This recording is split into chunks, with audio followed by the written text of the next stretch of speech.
Petrol पंपावर आम्हाला एक व्हिडिओ मिळाला होता आणि बारामती सिटी अंतर्गत माझ्याकडे तो प्रस्ताव आलेला होता. सध्या 4 युवकांना आपण जेलपास त्याच्यामध्ये प्रिव्हेंटिव्ह ॲक्शनमध्ये केलेलं होतं. तर या शक्ती अभियानामध्ये सर जवळपास 90,000 मुलांपर्यंत आपण ब्रिफिंग त्यांना पॉक्सो कायद्याची जी जाणीव आहे की पॉक्सो कायदा काय आहे, त्याच्यामुळे होणारे गंभीर परिणाम काय आहेत आणि मुलांचं भवितव्य आहे, शिक्षण आहे, आयुष्य आहे, त्यावर कसा परिणाम होतो आणि मुलींच्या सुद्धा भवितव्यावर कसा परिणाम होतो, या अंशामध्ये एकंदरीत आपली टीम तिथं जाऊन मुलांना ब्रिफिंग काउन्सिलिंग करत असते सर. आणि आपली आकडेवारी पाहिजे असतं आणि आता ते मागच्या आकडेवारीमध्ये 27-28 गुन्ह्यांची घट त्याच्यामध्ये प्रामुख्याने दिसून येते. त्याचा परिणाम निश्चितपणे दिसून येतो आणि कुठलेही मागच्या 6-7 महिन्यामध्ये मेजर फ्लॅग आउट होतील असे महिला विरुद्धचे गुन्हे बारामती शहरामध्ये घडताना दिसून येत नाही. आता नुकतीच आम्ही मागच्या महिन्यामध्ये एक मोहीम इथून बारामतीतून सुरुवात केली सर. बारामती विभागामध्ये संपूर्ण 3 डिव्हिजनमध्ये एक गाव आणि एक पोलीस, ते गावचं पोलीस सर प्रत्येक गावामध्ये आणि एक डेडिकेटेड पोलीसची नेमणूक केलेली आहे, जो आठवड्यातून त्याला वेळ मिळाला तसं तो त्या गावात जाणार आहे. त्या ग्रामपंचायतचे सदस्य आहे, बॉडी आहे, ग्रामसेवक आहे, तिथे ऑफिशियल लोक आहेत, काही नोटरीज लोक आहेत, चांगले लोक आहेत, त्याची सगळी इतकंभूत माहिती त्याच्याकडे असतात.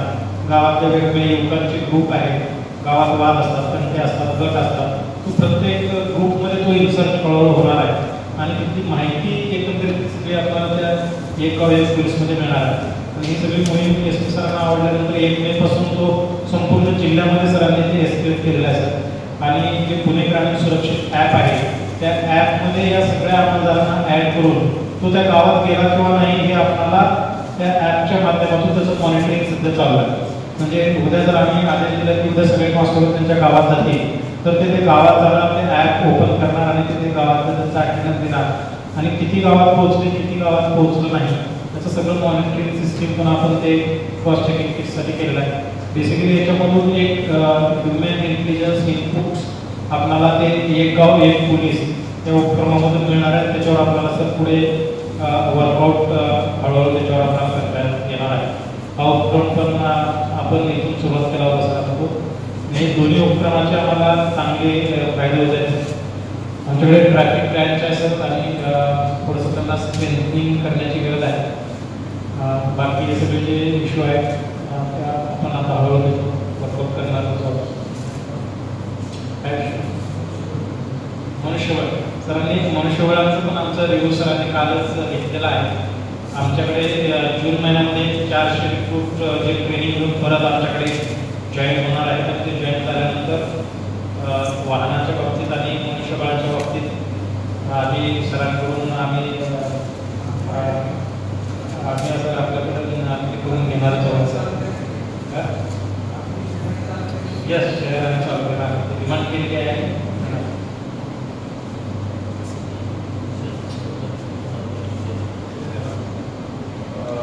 त्याच्यात एक रिव्ह्यू सध्या चालू आहे कारण नवीन येणार आहे आणि त्यांना त्याचे पोलीस फोर्सला अजून चांगल्याप्रमाणे स्ट्रेंथन करण्यासाठी त्याच्याकडे आपल्याला सांगितलं आहे की ट्रॅफिकला सुद्धा आम्ही एक वर्गीकरण करणार आहे.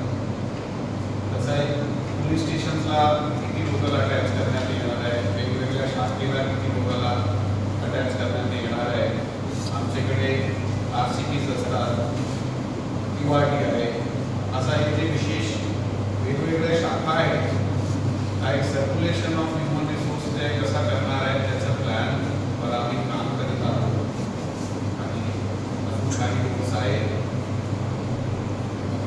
मी रिक्रूट ज्यावेळी त्यांना तसा प्रकारे डिस्ट्रीब्यूट करण्यात आणि शहरात आणि तालुक्यात आणि गावाचे जे आपले रुरल पोलीस स्टेशन आहे, रिमोट पोलीस स्टेशन आहे, त्यांना किती देण्यात येणार आहे त्याचं सध्या नंबर देणे योग्य नाही, परंतु प्रमाणितपणे सांगितलं